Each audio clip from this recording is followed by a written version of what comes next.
Hi everyone, welcome back to our channel ఆహా మన వంటలు. ఇప్పుడు మనం 2 హెల్దీ డ్రింక్స్ని మరింత హెల్దీగా ఎలా తయారు చేసుకోవాలో చూద్దాం. ఇక్కడ మనం షుగర్ కానీ కామన్ సాల్ట్ కానీ వాడటం లేదండి. అందుకే ఈ జ్యూస్ని బీపీ షుగర్ ఉన్నవాళ్ళు కూడా హ్యాపీగా తాగేయచ్చండి. ఇప్పుడు కుకుంబర్ కీరా దోస జ్యూస్ ఎలా తయారు చేసుకోవాలో చూద్దాం. ఇప్పుడు కుకుంబర్స్ పైన సాల్ట్ అప్లై చేస్తూ రబ్ చేస్తూ క్లీన్ చేయాలి. ఒక చిన్న అంగుళం సైజు అల్లం ముక్కను కూడా తీసుకొని దానిపైన పొట్టు శుభ్రంగా తీసేయాలి. కుకుంబర్స్ 2 చివర్లలో కట్ చేసి రబ్ చేస్తూ ఉంటే చేదేమైనా ఉంటే వచ్చేస్తుంది.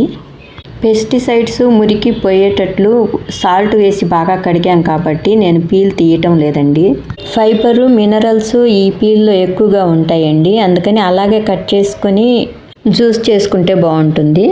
ఇప్పుడు కుకుంబర్ అల్లంతో పాటు పుదీనా, కొద్దిగా బ్లాక్ సాల్ట్, కొద్దిగా చాట్ మసాలా లేదా కొంచెం పెప్పర్ పౌడర్ కొంచెం వేసుకొని కొద్దిగా నీళ్లు పోసి గ్రైండ్ చేసుకోవాలి.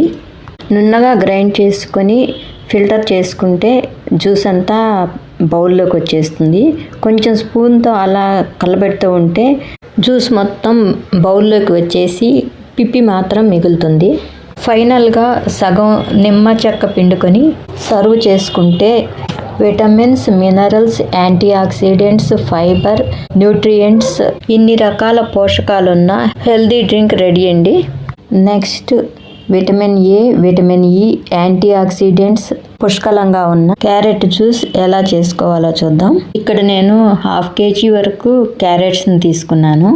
ఇప్పుడు శుభ్రంగా కడిగిన క్యారెట్స్ని చెక్కు తీసి ముక్కలుగా కట్ చేసుకోవాలి.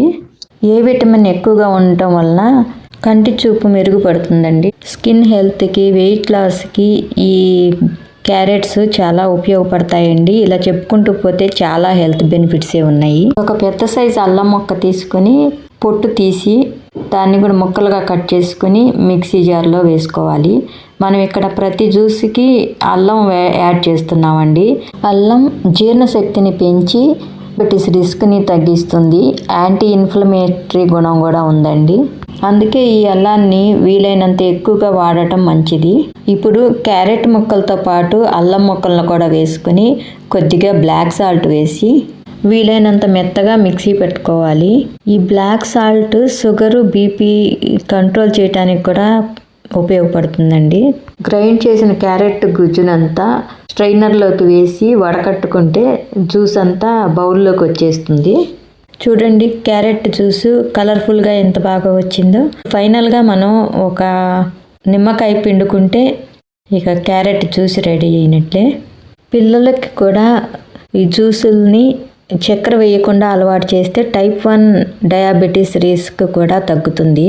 మీరు కూడా ఇలాగే తయారు చేసుకొని టేస్ట్ ఎలా ఉందో నాకు కామెంట్స్లో చెప్పండి. Thank you.